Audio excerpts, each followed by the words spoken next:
দয়াময় করুণাময় পরম দয়ালু পরম করুণাময় অতি দয়ালু মহান সৃষ্টিকর্তার নামে শুরু করছি। শুধু ভিউয়ার্স যারা আমার এই ভিডিওটি দেখছেন বা শুনছেন, সকলের প্রতি মহান সৃষ্টিকর্তার বিশেষ দয়া অনুগ্রহ বর্ষিত হোক। আজকে মূলত আল কোরআনের সূরা ইয়াসিনের তাৎপর্যতা নিয়ে আলোচনা করব। আলোচনায় যেহেতু আল কোরআনে 114টি সূরা রয়েছে, 114টি সূরার মধ্যে আমরা যদি দেখি নবীদের নামে অনেক সূরা রয়েছে। এখন সূরা ইউনুস, হুদ, ইউসুফ, ইব্রাহিম আর অন্যান্য নবীদের নামে সূরা রয়েছে। সূরা মুহাম্মদ অর্থ হচ্ছে প্রশংসিত, তাই মুহাম্মদ হলো একটা উপাধি। যেহেতু আমরা কোরআনে অন্যান্য নবীদের নামেও আমরা সূরা পেয়েছি, তো এখন মূলত আমার যেটা চিন্তা থেকে আমি বলতেছি, উপলব্ধি থেকে বলতেছি যে মুহাম্মাদের যেটা আমরা মুহাম্মদ বা আহমদ নামে জানি, তার নাম মূলত ইয়াসিন ছিল। যেহেতু এখানে ইয়াসিনের রাসূলদের অন্তর্ভুক্ত, ইয়াসিন কোরআনের শপথ গ্রহণ করলেন, তাহলে এখন তাকে ভালোবেসে মহান রব তাকে প্রশংসিত বা সূরার নামকরণ করলেন, মুহাম্মদ বা আহমদ উপাধি দিলেন। তো এখন আল কোরআনে একটি সূরা রয়েছে, সূরা ইয়াসিন। এখন ইয়াসিনও একটা নাম। তো এখন এই ইয়াসিন নামটা আসলে কার বা কোন নবীর বা কি, এই বিষয়ে আমরা একটু ক্লিয়ার হব। যেমন আল কোরআন সূরা বাকারার 2 নম্বর আয়াত, এই সেই কিতাব যাতে কোনো সন্দেহ নাই, মুত্তাকিদের জন্য হিদায়াত। সূরা আল ইমরান 4 নম্বর আয়াত, মানুষের জন্য হেদায়েত স্বরূপ তিনি সত্য মিথ্যার পার্থক্যকারী হিসেবে আল কোরআন নাজিল করেছেন। 25 নম্বর সূরা আল ফুরকান, সত্য মিথ্যার পার্থক্যকারী বরকতময় কিতাব জগৎবাসীর জন্য সতর্ককারী হিসেবে আল্লাহ নাজিল করেছেন।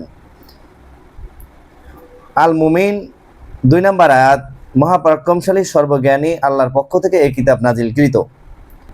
সূরা আরাফ 2 নম্বর আয়াত, এটি কিতাব যা তোমার প্রতি নাজিল করা হয়েছে, সুতরাং তার সম্পর্কে তোমার মনে কোনো সংকীর্ণতা যেন না থাকে, যদি তুমি এর মাধ্যমে সতর্ক করতে পারো, এবং মুমিনদের জন্য উপদেশ, মূলত বিশ্বাসীদের জন্য এটা উপদেশ। তাহলে আমরা এই আয়াত অনুসারে যেটা বুঝতে পারলাম যে এটা এমন একটি কিতাব যে কিতাবে কোনো সন্দেহ নেই, সত্য মিথ্যা এটা যাচাই করা যাবে এই কিতাবের মাধ্যমে।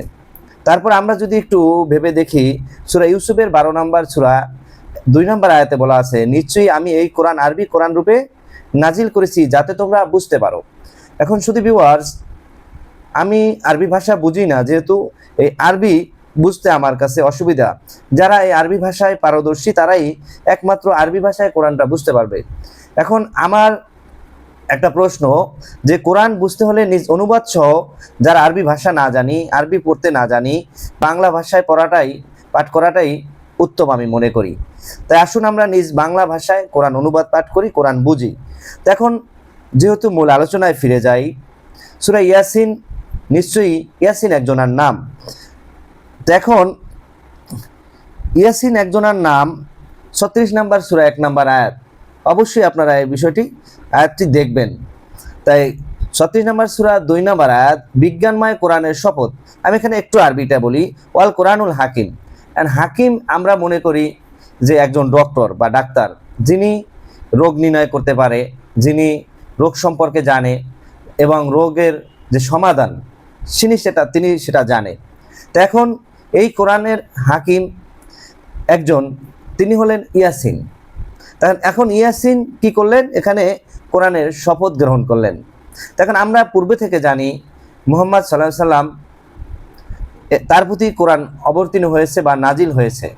তো এখন এখানে আমার প্রশ্ন, তাহলে ইয়াসিন কে, যিনি এই কোরআনের শপথ গ্রহণ করলেন? এটা আমার প্রশ্ন। আবার দ্বিতীয় প্রশ্ন, নিশ্চয়ই তুমি রাসূলদের অন্তর্ভুক্ত। তাহলে এখানে ইয়াসিনকে বললেন তুমি রাসূলদের অন্তর্ভুক্ত, তাহলে কি মুহাম্মদ সাল্লাল্লাহু আলাইহি সাল্লামের নাম কি ইয়াসিন? আমার প্রশ্ন। আমরা যদি 4 নম্বর আয়াতে যাই, সরল পথের উপর প্রতিষ্ঠিত, তাই এই কোরআনের মাধ্যমে, যেহেতু কোরআন সত্য মিথ্যার পার্থক্যকারী, সন্দেহমুক্ত, তাহলে এই যিনি রাসূলদের অন্তর্ভুক্ত ছিল, এখানে যে বলা আছে ইয়াসিন, তিনি সরল পথের উপর প্রতিষ্ঠিত। তাহলে মুহাম্মদ সাল্লাল্লাহু আলাইহি সাল্লাম তিনি কিন্তু সরল পথের উপর প্রতিষ্ঠিত ছিলেন, যেহেতু এই কোরআনের শপথ তিনি গ্রহণ করেছিলেন।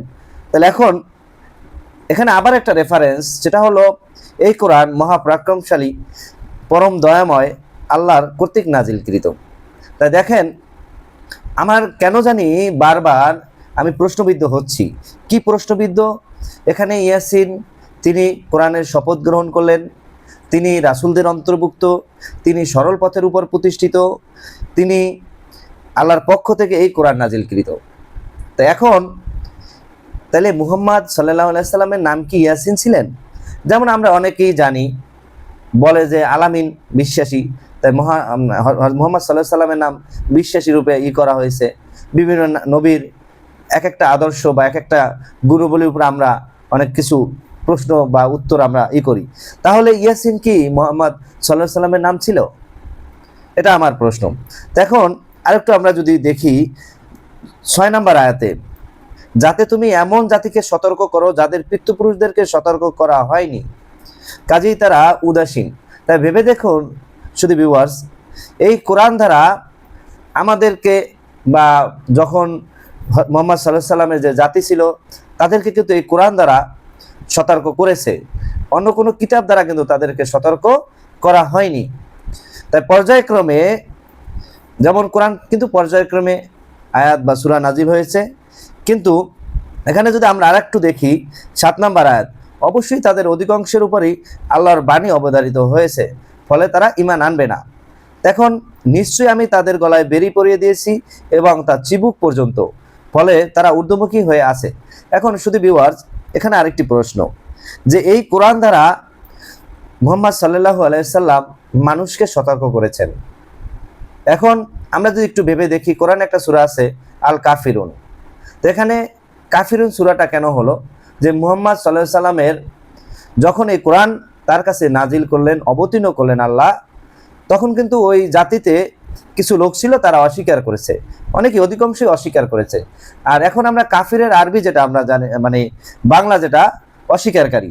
তো এখানে দেখেন এই আল কাফিরুন যে সূরাটা অবতীর্ণ হয়েছিল, কিন্তু কাদের উপরে? যারা অস্বীকার করেছিল। তো এখন কোরআন, আমার যেটা প্রশ্ন, আমার মনে যেটা ধারণা, সেটা আমার কাছে স্পষ্ট যে কোরআন স্পষ্ট বাণী। তো এখন মুহাম্মদ সাল্লাল্লাহু আলাইহি সাল্লামের নাম কি ইয়াসিন? এটা শুধু ভিউয়ার যারা, তারা এই কোরআনের এই সূরা ইয়াসিন পাঠ করবেন এবং এই কোরআনের সূরা ইয়াসিন নিয়ে চিন্তা গবেষণা করবেন। কোরআন চিন্তাশীলদের জন্য দর্শন। আশা করি আমার কাছে যে প্রশ্ন উঠলো, সে প্রশ্নটা আপনার কাছেই অবশ্যই জাগবে, যদি আপনি চিন্তাশীল হন।